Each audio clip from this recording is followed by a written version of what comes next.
Happy birthday! Thanks.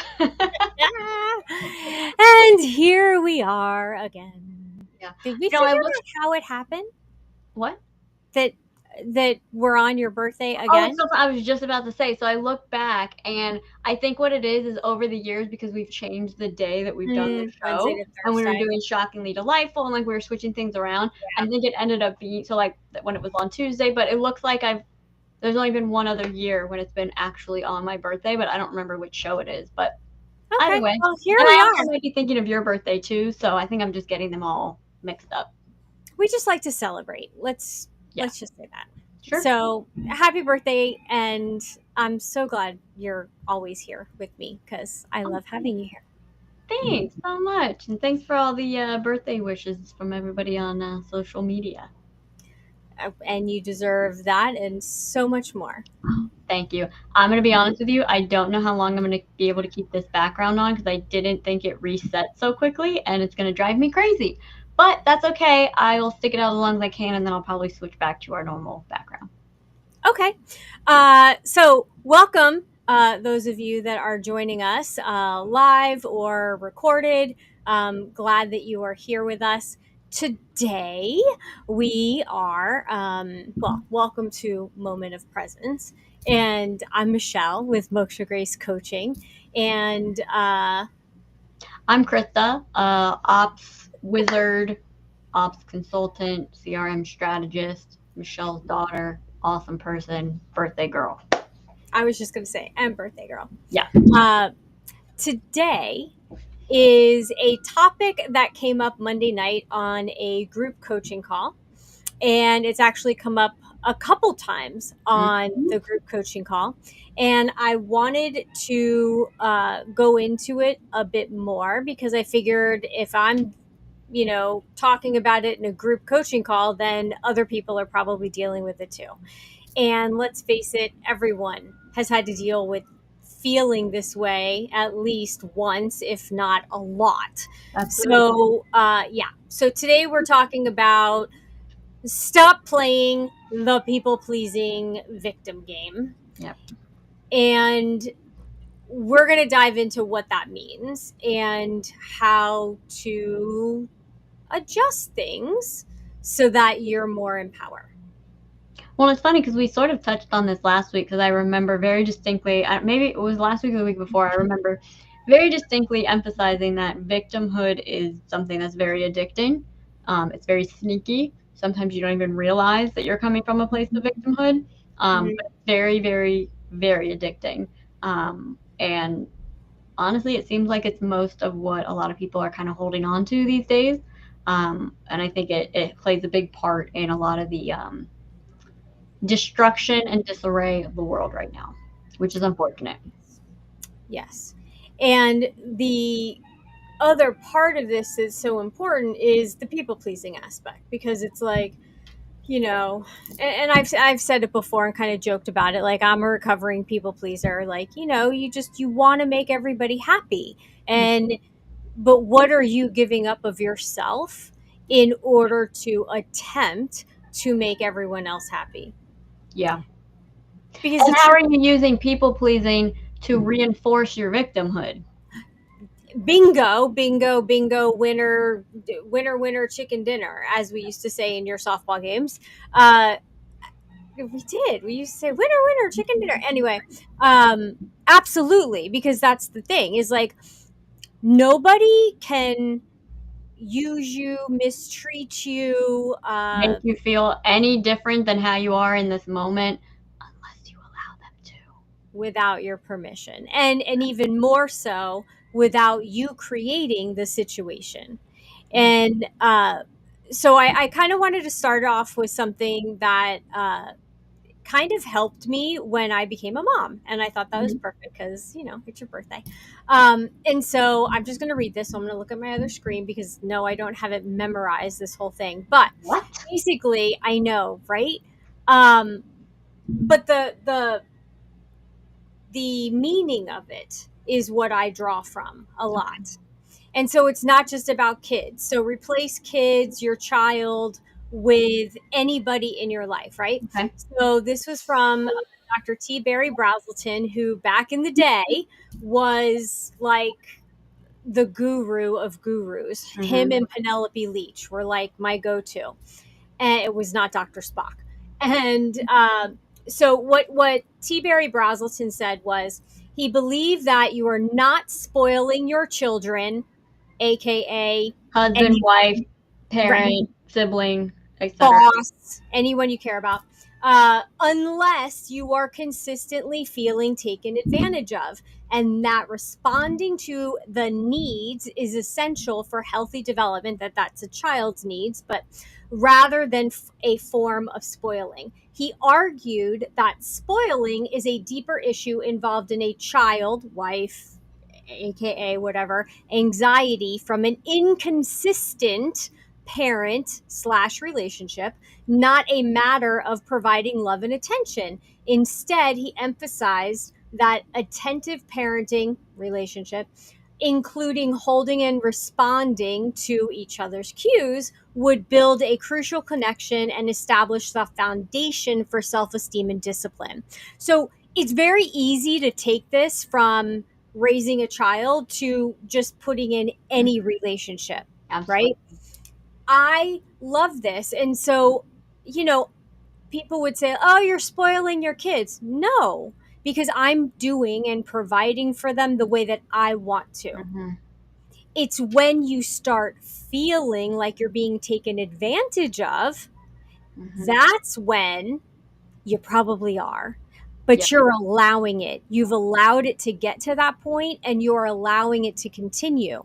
And I just would to, even say not only just taken advantage of, but if you're starting to feel like disrespected, if you're starting to feel, yeah, I feel like that also goes right in line with it. Cause I'm just thinking of like, if you think of like those, the Dr. Phil episodes and what have you, where it's like the spoiled kids, and Mhm. above all else, they're assuming they're going to get things out of you, so they completely lack respect for who you are, who your authority is with them, with your relationships with other people. It's a disregarding of just like your dynamic between the two of you. So I think there's multiple factors, but sorry, I didn't mean to interrupt you. Go on. No, no, no, not I want you to.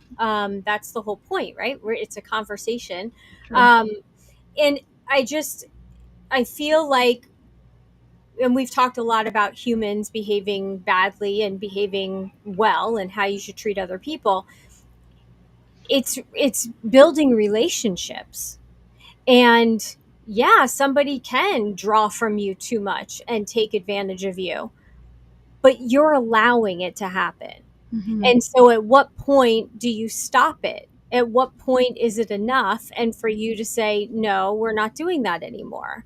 Or at what point do you put yourself in front of other people's needs? Because if you're not taking care of yourself, you can't take care of anybody else.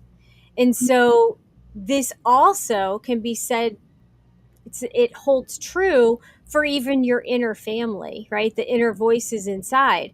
People pleasing, you can try to play into your victim. You can try to give in to your, you know, little child within that's having a temper tantrum because you think it's not fair and you're not getting what you want. Hmm. Um, but you can also put the foot down and Yeah. then you can be in control. And so that's my main point here is that you're never out of control. You've just decided to not, like, to hand over the reins to someone else. You've decided to give up your control. Hmm. So you control when you take it back. Hmm. And I think that's the part that people forget. Yeah, and I think, when it comes to people pleasing in particular, I think it's also a great way for people to avoid what they need to address within themselves. So it's a great way when if you're feeling negative about yourself, but you put yourself out there for other people enough to the point where you're starting to feel like a victim, you create like a martyrdom in your mind, which kind of like counterbalances and hides the part of yourself that like you don't actually, maybe you don't like, maybe you think is wrong, maybe you think is a problem. And so I think that is also a really sneaky way that people pleasing victimhood sneaks in, Mm-hmm. is by masking those other parts of you that are painful. And so yeah, the people pleasing victimhood is painful, but not like this other piece where you actually have to face yourself is painful. So if that is way easier to do, because um, you're also getting some pity from other people, probably. Right. You're getting, oh my God, don't you? Oh, you don't have to do that, and you start to feel like, oh, I'm the superior. Like it opens up such a world of just unhealthy dynamics, a lot of which I don't think we even realize. Well, and happy 12/12, by the way. Um, Mm, and what I think is so interesting is that it's the getting curious, right? Because yeah, what are the common reasons why we people please? And we all do it at some point. 100%. So no one should ever feel bad about it. But what are the reasons why we people please? We don't feel worthy, and so we want to make ourselves feel important or needed, and so we create an environment where nobody can do anything without us. So there's two things I want to separate there. It's we don't feel worthy, we want to feel needed. I think though they're definitely connected, but I do Mhm. think they're two separate things. Yes. Um, I had one and I lost it. Hi, Renee. Thank you for sharing us out. I lost it. It went, whoosh, went right out um, the window. well, what are some other reasons that we people please? uh, we want to feel smart, like we want to put ourselves like at the top, Hmm. like we're a leader. Hmm. We We want to want to be prove ourselves. we want to prove ourselves. We want friends. We want to be liked. That's like a big one. I Hmm. want to be kind. I want to be liked. I don't want anyone to get mad at me. Hmm. So then the That, question. hold on. Hold on. Yeah, I don't want anyone to be mad at me. That one right yeah, there, it's huge. that's so far above the others, it's not even funny. Yeah, That's the one, I mean, if we I don't want to really were hurt to their dissect. feelings. Mhm. Yeah. Because here's the thing, we've talked about this at length. People have a very, very hard time, these days, in general, people have a very hard time regulating their emotions. Right. And how other people are feeling about us indicates how we feel about us if we haven't worked through some of that. And so, and I speak from experience of, listen, I'm 30 now, okay? I've got years of wisdom built up. And those pre 20 years, maybe even a couple of the 20 years, that was me. Yeah. Is how everybody else feeling was a direct indication of my worth, a direct indication of if I was a good person or not, and whatever I needed to do to make that other person feel better so that I could feel Hmm. better about myself, that was my jam. Yeah. No longer, because it's not. But that Yeah. teenage and early 20s, and for a lot of people into their existence, like they're just their whole life, that is so prevalent. So, what did you do? What was the first thing that you did to start making a change? I got comfortable with feeling uncomfortable. Hmm. Because what I That's a big used one. to do is I would be like, well, I feel uncomfortable. I need to get out of this state because I can't stand it. I can't take it. My skin is crawling because I don't want to feel this discomfort of someone being upset with me, someone being just upset in the area around me. And I would either do everything I could to make it better. I Hmm. would put myself out there and people please, even though I didn't want to, because it would make everybody else feel better, which means I then feel better. So step number one was sit in this discomfort. Don't flee, don't leave, don't try to make it better. Just sit in that discomfort and feel it. Then once I got past the point where okay, I know I can sit in this, it's okay. Then I can start to logically look at this situation and logically say, okay, this actually has nothing to do with me. I did nothing wrong in this situation. There's nothing I need to do to fix this. This is something that they're Hmm. going through. Yeah. Okay, so it's not me. It's not me. And we talked about this before. I, for the longest time, in weird situations, I would literally just sit there and repeat to myself. I'd sit in the discomfort and I'd literally just be repeating, it's not me. It's It's not not me. me. It's not me. It's not me. It's not me. And over time, I started to believe that. And I realized that, oh, wait, it's not me. Yeah. And then from there, it just became solidifying that and getting stronger in that over time. And now it's so funny. There'll be something going on, and everyone else around me, like, you'll even get like a little bit, annoyed or upset or sad or whatever. And I'm just like, let it go, dude. Like, that's them. They want to, who cares? Right. Okay, no problem. I appreciate where you're at. I'm not going to make it worse, but like, I'm not going to change my whole day around making you feel better. And that's huge, right? Because part of being a people pleaser is the other sneaky part of I want to fix. Yep. I want to be the fixer for everybody. And Yep. I want everyone to be happy, and I'm going to go around and I'm going to make sure that everyone's happy. It's not your responsibility to Yep. fix other people. It's Exactly right. not your responsibility to make other people feel better. It is Now, not. go ahead. No, I would go ahead. I was just going to keep With going that on that being said, that tangent. doesn't mean that you can't sympathize with someone. That doesn't mean that you can't be there for someone. We're talking about Right. something very different here. I just want to Exactly. put that in there because uh, people can be very literal these days. Well, and that was the conversation in the group the other night was, well, like if my family asks me to do something, but I have an obligation of something that I've committed Ugh, to for myself, how do I make them feel important, or let them know that they're just as important, such a but good I one. have this to do? And it's like, Yep. it's called open communication, Yep. you I know? deal with that all the time. That is such a fantastic example. And it's Mhm. something that honestly never gets easier because it's one of those, you're pulled in different directions. Yeah. We've joked for years. I'm like the operations manager of our family. We've got multiple family businesses. I've got my own job, my own career. Like I'm in that situation all the flippin' time. And exactly like you just said, it's all about communication. It's not, you don't need to shut anybody down. You don't need to be nasty about it. It's Mhm. understand. I totally hear you. I got exactly what you need. I need to finish this right now. I'll be free in about whatever timeline. Mhm. Here's what I'm able to do. Does that work? Perfect.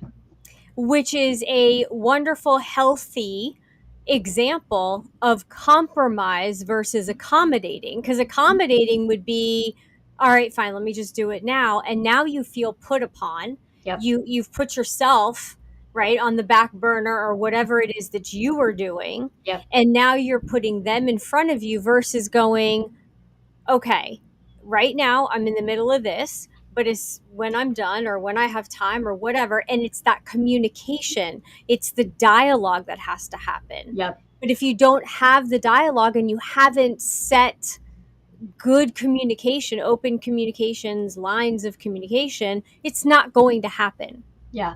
And you saying that made me think too, like I could see someone's initial response being like, okay, but like what if they respond back and they say, I need this right now? That can go one of two ways. It can go as, well, I don't have time for it right now. I need a little bit more notice than that. Or it could look like saying, you know what, let me fit that in right now. But moving forward, I need more time than this. I've got this and this going on. I Mm-hmm. can't do these last minute requests anymore. I need you to come to me a little bit sooner as much as you can because I'm going to do it for you now because I love you or you're a friend of mine, whatever Right. that situation is. But I need a little bit more notice than this. But let me see what I can do. Right. That's my go-to. Let me see what I Yeah. can do. Let me see how I can make it work. Because ultimately what you're doing is or what you don't want to do is if it's a relationship that's important to you is write that person off, make them feel like you're ignoring them, make them feel like you're not listening to them, you don't hear them.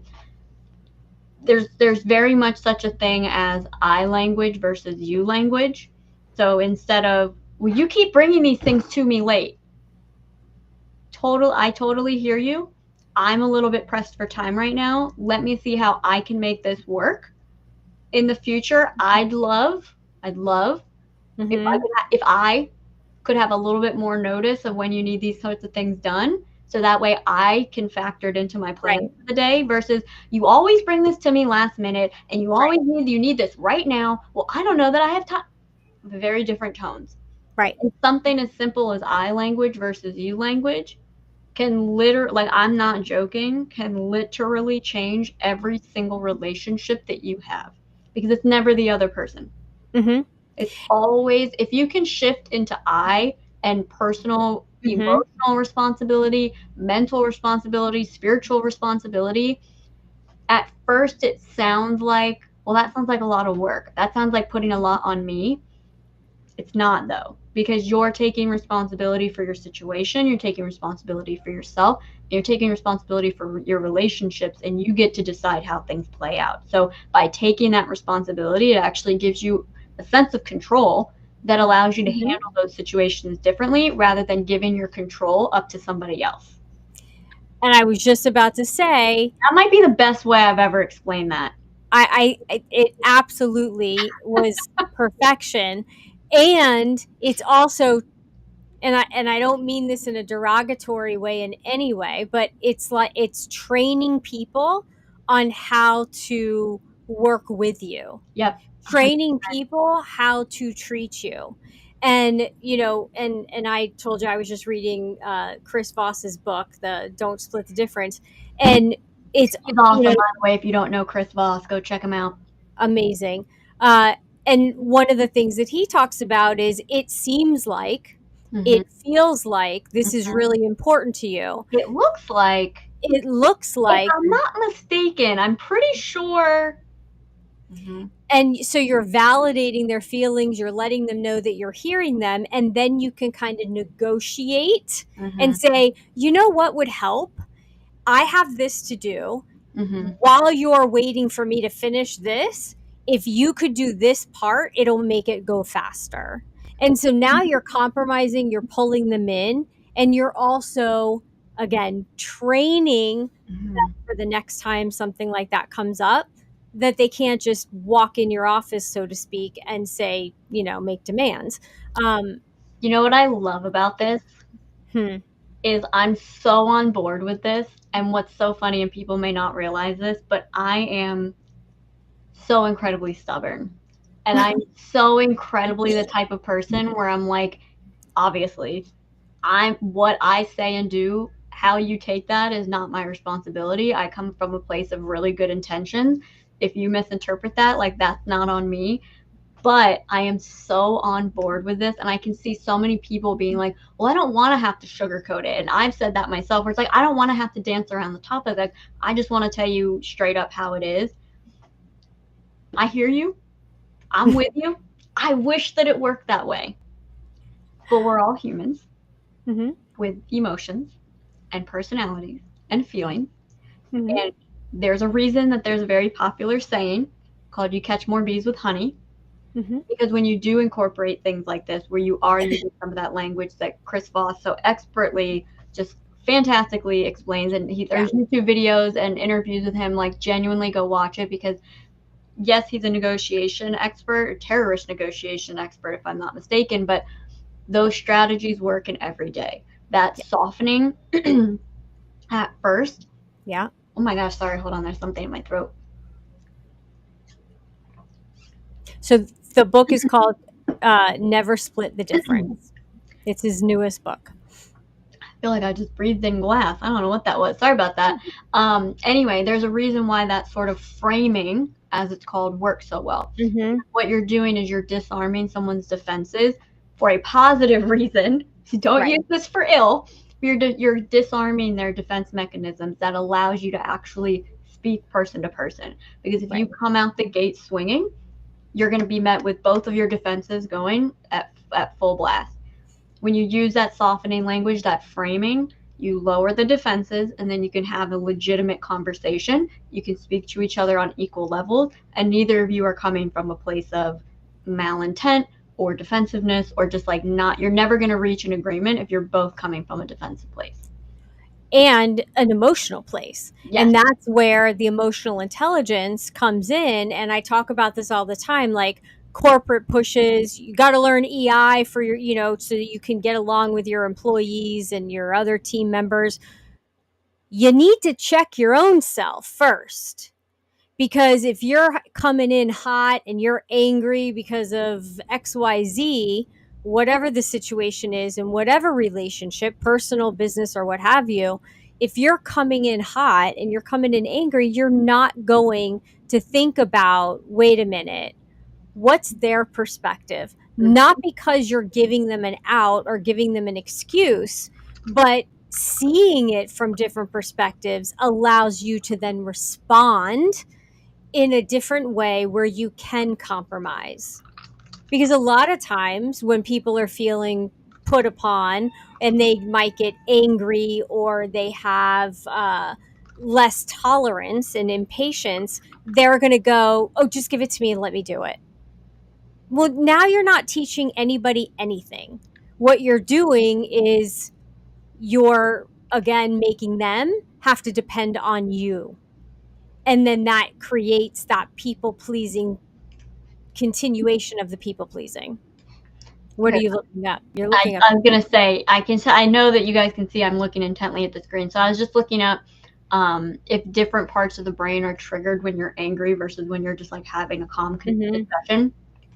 There is some overlap with like the amygdala and the insula and stuff, but there's like a different order in which your brain, the different sections of your brain is triggered when you're acting from anger versus when you're having just a Mm-hmm. normal conversation. So I just wanted to see if there was some science behind it. And there is. And there is. There always is. And here's the thing. We know with the emotional guidance scale Mm-hmm. that there's also two sides to every stick. Yep. So even when you're angry, you can utilize that energy of anger Mm-hmm. as a negative and be angry and lash out, or you can use that energy to motivate yourself to jump into high gear, right? And to get things done.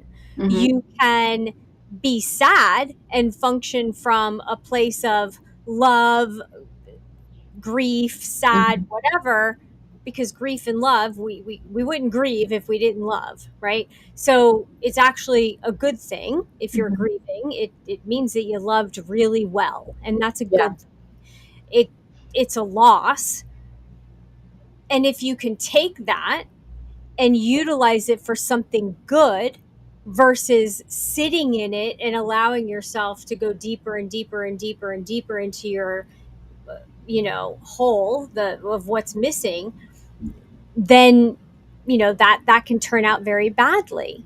Mm-hmm. And a lot of people pleasers would then go, well, I don't have time to be sad, I don't have time to grieve, I don't have time to feel this way, Victimhood.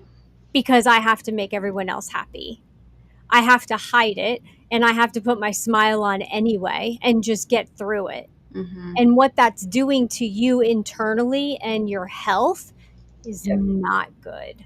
It is not good because it Yep. will impact your health. Absolutely. Yeah. 100%. Anytime you keep anything bottled up, you're increasing the pressure. Think of it like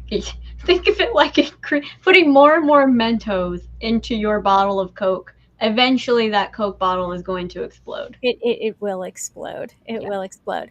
And this is a great segue into this part, because it doesn't mean, like, if you're upset or angry or hurt by somebody, to rectify that and to feel better, you don't have to lash out or unleash all of your feelings on someone else. Hey, guess what? If you're a decent Own it. person, all that's going to do is make you feel worse. Right. Again, Own spoken own from it. experience. Right. Own it. Own where you are and how it's impacting you, and ask yourself questions. Wait, why is this really bothering me? Oh, I What love about that this? question.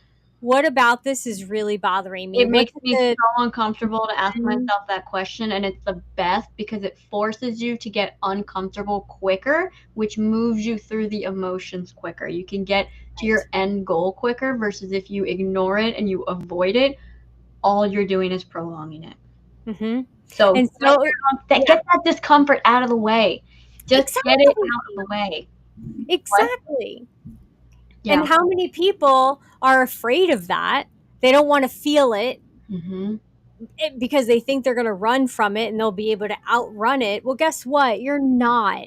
It's going to cause and wreak havoc inside of you until you get through it.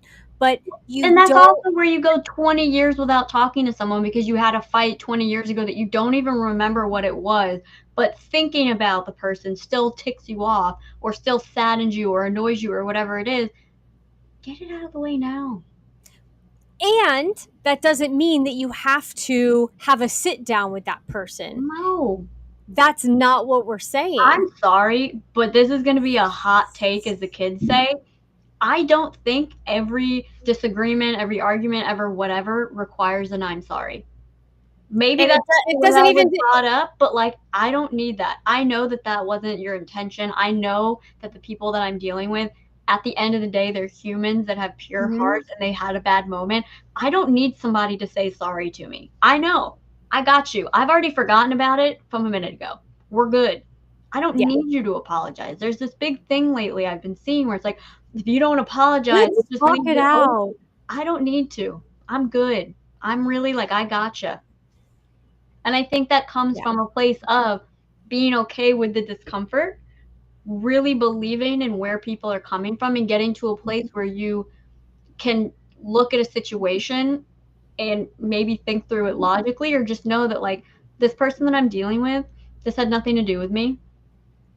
They had a bad moment, they had a sad moment, they had a crappy whatever that is, has nothing to do with me. It's not about me. It's about them. I'm not going to hold it against them. I'm going to move on. Now, if they consistently over and over and over and over again make me feel bad, maybe I'll take a look at the relationship. Is it worth it to me? But a one-off situation, why am I going to hold on to that? Yeah. Because God forbid in the next minute something could go wrong and I never see that person again. Why would I want to hold on to that negativity? Hmm. I didn't mean it. Well, and I think, you just said something else as far as looking at a situation, and is that relationship uh, still a good relationship, right? Because we can outgrow people, we can outgrow each other, we can go in different directions. Not everybody is meant to be in your life for your whole life. Right. There are people that come and go and bring us lessons. Absolutely. And so to say goodbye to a person or a group, and I don't mean to actually go, listen, talk to the hand, you're out of my life now. Like, I'm cutting ties with you or snip. We're kicking it old school and talk to them. Yeah, talk to Get the hand. out. It's more of, we've grown apart, Mhm. and it's just not, it, we're We're not not vibing meshing. anymore. Yeah, we're on different frequencies, and that's not to be too woo woo, but it's the truth. And it's not even necessarily higher or lower than the other. They're just different. Different.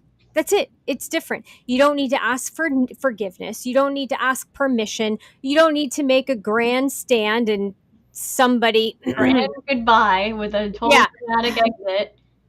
make a speech, like, everybody, I'm out of here, because like, it's just a matter of, do you be authentic, Mhm. stick to your integrity, and be you. And the people that don't align or aren't part of, vibing with your frequency, uh they're gonna go their own way. Like, Mhm. you don't have to do anything, Yeah. because they'll just fall by the wayside. And I don't mean like fall in a bad way. They're just going to kind of go off and do their own thing. It's like when you have that toxic person in your life. The best way to get rid of a toxic person in your life? Stop letting them know that it bothers you. And if it's bothering you, ask yourself why it's bothering you. And when you rectify that and it doesn't bother you anymore and they can tell, they're going to go away. They're just going to go away. Either that or the situation will go away, which is what happened to me, which was fine, because look at where I am now, which is perfect. Mhm. But it's just, it's owning who you are, understanding your emotions first. It's getting right with yourself. Mhm. And that's where that old, very old statement came up with, as far as like, If you don't love yourself, how can anyone else love you? I know you roll your eyes at it, but looking at it from an emotional intelligence perspective, if you don't understand your own emotions and voices inside of your head and all the crap that's coming up for you, how are you supposed to be authentic with other people? Okay, Because when you phrase it like that, I'm on board. it's really not you talking. It's your inside temper, kid that's having a temper tantrum, or it's Past the traumas, your victim. past heartaches, your Right. victim. Yeah. So then do people really know you? Hmm. And if that's the version of you that they really relate to, and that's not who you are anymore, and by the way, as you move through this process of ascension in your own way, you're becoming the higher version of yourself. There are going to be people that are going to try to bring you back down Oh, yeah. because they like that you're vibing. Yeah. But And if then there's going to be people. It's so funny. This literally just happened yesterday. I was talking to one of my best friends. We've been friends literally since birth. And we were talking about something, and I was telling her something that has been bugging me lately. And she's always very positive. God bless her. That's why I go to her to talk to her. And she said something positive, and I said something like, "I'm so sorry. Don't let me pull you down." And she replied, and hopefully I can say this exactly right. She replied basically with, "The only way that happens is if I allow you to, or only I can do that myself." And I was like, "Hell yeah, girl!" But it's so true. And, yes. when we are committed to being the best version of ourselves, and when we are committed to focusing on what are people's true intentions, like what was truly behind that, and understanding that everyone is just doing their best every day, you Yeah. do get to a point where anything anyone does around you, like, that's on them. Hmm. I'm gonna love you from over here. I'm gonna do what I can to help, but that's on you, babe. You got to figure that out for yourself. I'm Yeah. not gonna take it personally. I'm gonna move forward. If you let it eat you up inside, I'll do what I can to help you with that too. Maybe give you some words of wisdom, but like that's If also asked. something for you to deal with. If you're asked, because there's also those that are like, you see them and they're upset, and again, you want to be a people pleaser and you want to be a fixer, and so you're like, well, talk to me. Well, I'm here, like, let's just like talk it out. And it's like, back off. I'm here for you. If you want to talk, great. If you want me just to sit next to you, that's cool too. Yeah. If you want to color in a coloring book and just kind of do that parallel work thing, like, Yeah. you just tell me what you need. Yeah. Is it a Pooh and Piglet moment where we're just going to sit on a log and hang out? What exactly, is it that you need in this moment? Yeah. But it doesn't mean for you to dive into the depression or the sadness with them. Well, because here's the thing. Here's the cold hard truth of all of this.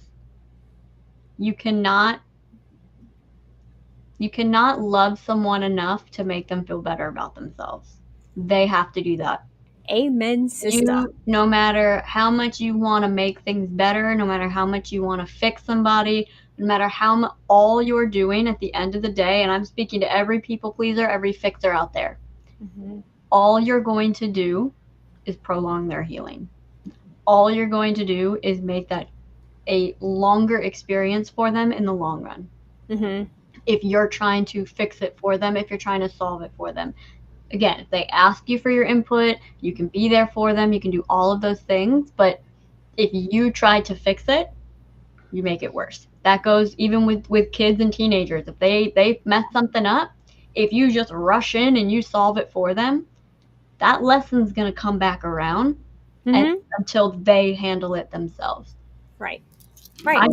I got my hair done last week, and my hairdresser was telling me about this situation with her daughter, and she's in elementary school, and she made a little boo-boo, and instead of going in and just handling it, talking to the teacher, talking to the other kid and the parent, she coached her through, here's what it looks like to handle this in a good way. Here's what you should do. I'm going to let you take it from here. Her daughter went to school the next day, apologized, talked to the teacher herself, addressed the issue. Now her and the girl that she made the boo-boo with are best friends. Yeah. She allowed her to go through that experience herself go through those motions of fixing the situation for herself, and it had a beautiful outcome. If she had Mhm. gone in and she handled that and she went in, spoke to the teacher, covered it all up, that girl would probably not have a best friend right now. Yeah. She wouldn't have had that learning experience of, oh, this is how I correct something that I knew probably wasn't right to begin with. Here's how I correct that and make it better. And now that lesson is rooted into her. She will never forget it. Ever. And that goes for kids, that goes for teenagers, that goes to young adults, that goes to full-blown senior citizens. Yeah. We are all, every stage of our life, we are humans. We learn lessons Mhm. the same way, Yeah. no matter where we are. We And have it to fix yeah. it for ourselves. And that goes back to something else that was in the book, and I think we've talked about this before. When someone says to me, "You're right," I'm like, "Oh, I failed." Like that What? I go to I failed, because when you're talking to somebody, right, and you're listening to them Mhm. and you want to be there for them, and then they ask for your input, if you're just spewing your thoughts, your opinion, your beliefs, your limiting beliefs on them, they're not coming to the conclusion themselves. They're not going to learn anything. So by them saying you're right is them seeing your perspective, your point of view, which is okay, but they can't apply that to themselves. It's got to be more of a, that's right. That's exactly how I feel. And if you can get them to say, that's right, like it seems like you're feeling frustrated, left out, just unhappy, and it's making you doubt XYZ. Oh my Okay, gosh, I see what that's you're saying. right. I The exactly. semantics got me caught up in that. I see what you mean, the distinction Hmm. between the two. Okay, so I need to rephrase that for anyone that thinks like me as well. So you're saying the difference is if someone does ask for your input, you're saying there's a difference between just being like, let's say someone said, my boss is being a real jerk and blah, blah, blah, blah. And there's a difference between you going, this is what it is and this is why it's happening. Oh, yeah, okay, you're right. Versus, that's interesting. I wonder if they blah, blah, blah, blah. Oh my God, you're right. Two very different things. So the semantics of you're right versus that's right, I think caught me up. But you're Yeah. talking about the difference of this is what's happening and why versus, oh, I wonder if it could be this. What if we looked at it Hmm. from this way? Hmm. Very different energies. Yep. Yeah. Yeah. Mhm. And so when someone says to me, like, yes, oh my gosh, it's like you're reading my mind, or that's exactly how I feel, Yeah. that's what I want to hear. I Yeah. don't want to hear, oh yeah, you're right. Mhm. Because I don't want to put my opinion on you. I'm not here Yeah. to coach you to be me. I want to coach you to be you. And if Mhm. that means that I have to ask more questions to get to the heart of the situation and exemplify how you can also ask questions to get to the heart of the issue, Yeah. then that's the better way to go. Because just like your example, with the little girl that went to school, she now knows how to handle that in the future. Yeah. And so it's asking those questions. It seems like, it feels like what I'm hearing you say is, and so then you get that mirroring going on. What I'm hearing you say is, What about even from a third party perspective, like looking from the outside in, it kind of looks like this. or even better, Mhm. have you ever thought of Mhm. looking at it from the outside perspective? Yep. Have you ever thought of being the eagle flying above the situation and kind of observing what's You going on? you want to really knock their socks off? I don't know if y'all are ready for this one. But if you really really want to just knock someone's socks off, blow it Mhm. out of the water, just blow their mind, you hit them with a, are you open to a different perspective on that? Are you Ooh. open to a different way of seeing that? Because here's what that's going to do. Just like that, framing we were talking about before with Chris Voss, of a little bit of like softening language, that question also immediately turns off the defenses because now they're asking for Mm-hmm. your input. Now you framed it where I'm about to tell you something, but only if you want me, if only if you want to hear it. So when they say, "Well, yeah, obviously," as simple as that sentence Permission. is, it is a psychology thing where when they give Mm-hmm. that permission, they are fully open to receiving what it is that you have to say. Yeah. Yeah. And how Then, many times it, in different trainings that I've done, it's, may I ask? I'm mhm, curious. mhm, Have you ever noticed this? Or and even telling stories, I had a situation like that, and this is how I felt, and then this is what I did. mhm. What do you think? Okay, I'm not gonna lie. If you hit me with that, I'd be like, bro, really? Just tell me your thoughts. But that definitely, I can see where that would work. I think I just know your tricks a little bit too well. They're not tricks. They're not tricks. It's so I mean, funny because I mean tricks like bag of tricks, not like trick or treat. there's so many people that'll take, like, NLP classes and like all that stuff. And listen, It's I have had fantastic. many coaches use it on me, and it does work, and it's fabulous, and it's amazing. Hmm. For me to do that, will then think about it and Hmm. try to make it very logical in my brain. And I'll have like a checklist of these are the things that I need to cover. And then it ruins the conversation. Yeah, So I need to hear it enough and like contemplate it, think about it, practice it in conversations in my own head. And then intuitively, yeah, incorporate that. if it's incorporated, cool, but not have it like, as a checklist, because Yeah, then it just comes off wrong. And so, yeah, you have to use what resonates with you, and that's probably the biggest thing of even our talk today is whatever resonates with you, take with you, and apply, explore it and more. explore it more. What doesn't resonate with you, leave it behind. Like this is not for everybody. Not everything we talked about is for everybody. Um, but people pleasing is a real thing. You do have the ultimate control over your people pleasing tendencies. No one is asking you to people please. You're insinuating your people pleasing on other people. So ask yourself why. What are you getting from it? What is it that you need to Mhm. feel so that you can stop the people pleasing and take care of yourself first? Yeah, Then you can be the better version of yourself, which in the long run will actually please the people you love even more because you'll be happier and more joyful. 100%. And on that note, speaking of people pleasing, I would like to people please myself by going to the grocery store and getting what I need to make my birthday cake for later and dinner for later. So we've been going for about 50 minutes. Final thoughts, and let's wrap up.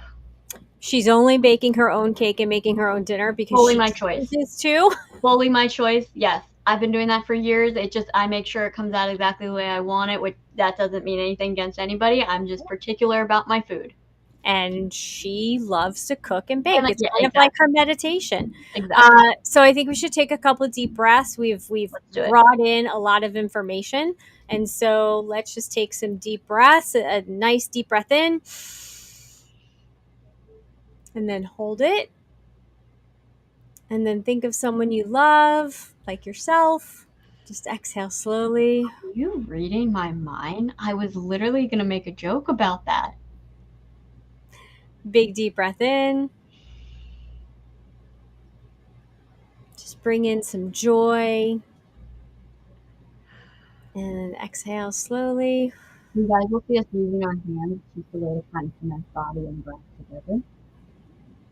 Deep breath in. Helps with the energy too.